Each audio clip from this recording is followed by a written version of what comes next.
Tunaona hata pale mbele yetu magari zikiwemo ambulance 3, gari moja ya staff, lakini pia gari ya kazi moja au rescue van ambayo leo tutayazindua rasmi. Kwa hiyo nipende kutumia fursa hii kumshukuru sana Rais wa Jamhuri ya Muungano wa Tanzania Dr. Samia Suluhu Hassan kwa mchango mkubwa kabisa katika kuimarisha jeshi hili la zimamoto na uokoaji. Uokoaji kwenye madini, kwenye migodi, uokoaji hata ikiwa baharini, uokoaji ikiwa nchi kavu, uokoaji hata ikitokea ajali ya basi. Kwa hiyo uokozi wa aina yoyote ile uko chini ya jeshi la zimamoto na uokozi. Kwa hiyo wananchi wakiwa na changamoto inayohitaji uokozi wapige namba 114 na jeshi lao la zimamoto na uokozi litakuwa karibu yao.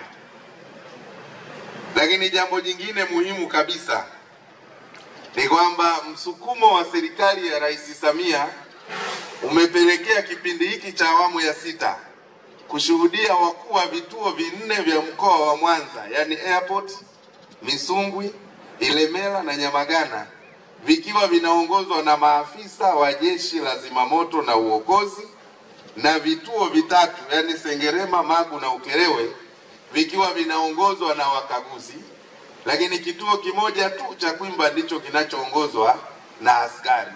Maana yake ni nini? Maana yake serikali ya Rais Samia na akiwa ni amiri jeshi mkuu amepandisha vyeo askari wa mkoa huu wa Mwanza kwa 100%. Mama anabaya kwenye jeshi la zimamoto na uokozi? Lakini nyinyi ni mashahidi, hakuna kipindi ambacho jeshi limepata magari 10 katika mkoa mmoja. Ni kipindi hiki cha serikali ya Mama Samia.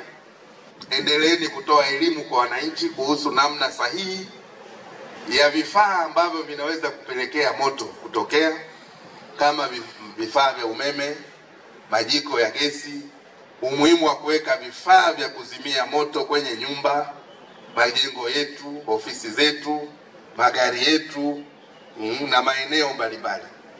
Kwa hiyo magari haya mwisho yanalenga kuboresha utendaji wa kazi ya jeshi. Sasa kamanda, nitoe rai kwako wewe na kwa wale watakaokabidhiwa magari haya kuwa waangalifu na kuyasimamia vizuri. Msemo wa Kiswahili unasema yatunze yafanye nini? Yadumu. Tufuate taratibu, sheria, kanuni na miongozo ya matumizi sahihi ya magari ya serikali